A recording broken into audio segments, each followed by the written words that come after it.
Hi, it's Johan Tekel. Welcome back to our tutorial for the determination of internal forces. Let's start right away with no tutorial. with no explanation of what internal forces actually are. So in this case here, we actually ask for the shear forces, and the beam is only compressed, so there's no shear force. This is a cantilever beam with a force in the length direction causing compression. That's irrelevant for the moment distribution. And we have a force perpendicular to the beam that's gonna create a bending downwards with a tensile side being on the upper part. So um, it can be this one here in the middle, it can be that one on the left either, so it can only be this right answer here. There's other information we have here is that we have no distributed load, so it should be linear, so everything is matching up. Okay, here we have a simple supported beam with a distributed load. We also know that on the left of the pin support the moment should be 0, as well as on the right. Now because of the distributed load, we also should have a quadratic distribution of the moment, so it can only be this one here. Why is the right one wrong? Because on the left and on the right we have some value. You can see those negative value there from the moment. It shouldn't be like that. It should be completely 0. So this one. So we're back with a cantilever beam, this time with a distributed load. What's gonna happen? It's also gonna bend downwards, as we know. The slope of the deflection at the cantilever beam is 0, and the right end needs to bend going downwards, so it's gonna bend downwards. As I said, the tensile part of the beam is gonna be the upper part, and that's the side where we're gonna have the moment. So it's gonna be this distribution here in the middle. It can be this one, because that's the moment here is positive. That would be for a tensile side being downwards. It's not the case. So a cantilever beam again, this time with a single load, an inclined single load. Okay, the horizontal component of that single load is going to compress the beam. That will cause negative normal forces. We're not interested in that. And the vertical component is going to cause a bending downward, again with the tensile side being above. Okay, the difference between this case and one we had, not jihad before, but an earlier case, is that the load now is actually at the end of the cantilever beam. So the bending distribution will be 0 at that end, and then moving upward in a linear way. So this answer here. We have a simple supported beam here with an inclined load acting kind of in the middle, and what we're looking for here are normal forces. So only the component of that load in the horizontal direction is relevant for us. That horizontal component going to the right is gonna stretch the left half of the beam, and the other half is not gonna be compressed. It looks like it's gonna be compressed, but it's not gonna be compressed because on the right end we have a roller support. Okay, and the roller support is not restraining the beam in any way, so it's just tension here for the left part. That was it for level 1. Let's move forward. This is quite an interesting system with a distributed load. Distributed load, that means the bending moment should be quadratic. Here it's quadratic on one part, but on the other part it's linear, so we basically already know that the answer is here on the left without any further discussion, because here is only linear and stuff. Okay, without any further discussion, we know this one is the answer. Okay, this is like a simple supported beam with some kind of overhang. So what's gonna happen? We're interested in shear forces. We read the beam from the right to the left. Because of that inclined load with a vertical component going downwards, we're going to have a jump going down first. Then we're going to have a jump back up because of the reaction at the water support.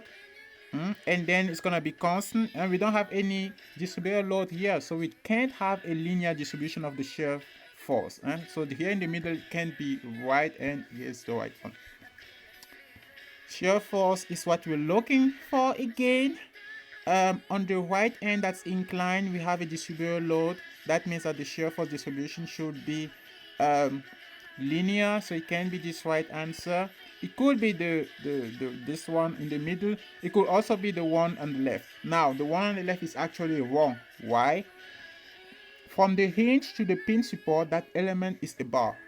it's linear, it doesn't have any angle, it doesn't have any single moment acting on it. So the shear force and the moment in those elements are zero. It can't have a value, so it's wrong. This is the right answer in the middle. This is a truss. When forces are only acting at the joints, we can have shear forces or bending moments here. In this case, we will have had shear forces and bending moment in the horizontal element. But what we're interested in here are actually normal forces. So because of that single load acting vertically, we're going to have compression in the left and right inclined element, compression in both of them, and tension in the horizontal one. Compression both of the tension, the horizontal one, is the answer here in the middle. Now, how do I know that I have tension in the middle? I'm gonna answer that in another exercise about trusses. So what happens here on the right side, we have a distributed load. So the bending moment, the moment distribution should be quadratic, and it should act in the yeah, we can imagine that that left part is like a rope and a load is acting on it. How would it deform? It wouldn't bend like in this right answer. It would bend in the other direction with another curvature. In this middle answer, we don't have any curvature at all. We don't have any quadratic distribution, so it can't be right. And here's the right one. You see the right curvature is as if the right beam was a rope and a load is acting on it. You see which curvature we have there. That's the right one. Now what's going to happen here, we're interested in shear forces. If we do sum of the moment equals 0 around the principal, we're going to find out that that rod must act with a force going upward and perpendicular to the horizontal beam. So reading the whole system from the right to the left, we're going to have a jump going downward first, caused by the single load at the right, a jump going downwards. Then in the middle there, the position of the rod going to have a jump going upward. Now the rod itself, like I said, it's a rod. It can have shear forces, so the right answer is wrong. This one is wrong. Here's the correct one. That was level 2. So let's go for level 3. We're interested in normal forces here. So what's going to happen? First, that vertical bar in the middle is going to be pulled because of the load we have. It's basically going to be stretched.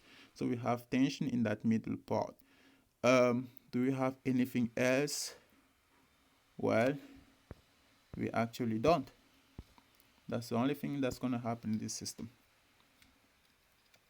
Now, what happens here? This white element would have been a load would have been a hold, so a bar without the load perpendicular to it. But in this case, we have a load perpendicular to it, so it's not a hold anymore. We're going to have also a change in the distribution of the normal forces in there. And we can see that the basically what's going to happen is that the distribution is always going to change linearly. And the rod on the bar, the horizontal bar is going to be stretched. Oh my god, that was close.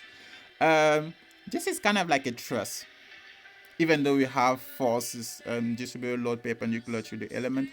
At the hinges, we need to have a value of 0, and the bending the curve need to be like, let's imagine that we have ropes and not beams or anything, and with the load, how would the ropes deform? Not with the curvature we have here on the right answer. This one in the middle is right. This one is wrong because the right element don't have the moment distribution it should have. So here's the answer. Yeah, that was pretty close. So here, because of those single loads on those vertical elements, we're gonna have bending. The white one is gonna bend to the right, causing a tensile side on the left. So this answer here is wrong. This one is wrong. This one is the right one. Okay, on that vertical element with the horizontal load, I need to have a tensile side on the left because it's gonna bend to the right basically. That's the only element I needed to differentiate from the two other wrong answer. Moving forward, because of the distributed load, we need a quadratic distribution in the left inclined part of the beam. This one here on the right is the right answer, I can say already. This one is wrong because we don't have any quadratic distribution of the moment. And this one is wrong because the bending okay, the moment is wrong on both parts. On the left part because of the wrong curvature kind of, and on the right part because of the sign of the moment, and the free end should have a value of 0, not an actual value. So what's gonna happen here? Oh, our friend with the jump in the moment distribution. On the left part first, a quadratic distribution, that's what we need. Both, all of them have it, kind of. Okay, and now we have a jump. We should have a jump because of that single moment. In this left answer, we don't have a jump, so it's wrong. Now the answer is between those two. Which one is the right answer? It's actually this right one. If we weight the beam from the right to the left, it's gonna be a positive moment, so we need to jump in the negative direction. That's was the trick we found out together. That's it. Level 3 is done. We can actually keep going. Trusses. So the trick I was talking about, basically I have this loading here. You can imagine that the whole thing is a beam. What's gonna happen? The whole beam will bend downwards. That means tensile side below and compression side above. So all the beams, all the bars, the truss members above should be under compression, and then below we should have compression. We should have tension, sorry. Now watch out for this white node here with the single load. And the white member should be a zero element. The other one should be under tension. Oh my god, where am I? Yeah. Wow, that was close. So here what do we have? Some of the force in the vertical direction. The whole vertical load goes in that how is it called actually? It's not really clamp support, you know what I mean, that right support. Okay, so what does that mean for us? We need to have a linear distribution of the shear forces here, and the wolf is going to go downwards. The value on the left should be 0. This one is 1, this one is right. Yeah, it's basically the same system. The load just changed a little bit. This all the vertical load is going to go in the right support. The horizontal part of the system is going to have a linear distribution of the shear force going downward from the right to the left, going downward because we wait from the right to the left. Remember, the inclined part of the system is going to have a constant shear force distribution. And so we have two answers here. Now, are we going to have an increase of the load, or is it going to be lower? This one. Yeah. Okay. I'm going to explain another time why we need to have an increase of the load after that angle. Increase of the shear force. So this is a truss system, even though we have like a the load perpendicular to the element. Because of that, gonna have a distribution linearly from the right to the left going downwards, and that load at the joint is only gonna cause normal forces in those two elements. Normal forces are not shear forces, so the answer is here. I don't even need to look to the left. Here's the answer. And this is a truss system again, meaning only normal forces and shear forces. But that element on the right has a load perpendicular to it. I mean, it's horizontal, but we can have a component perpendicular to it, and it's gonna cause the only bending moment that we have in this system.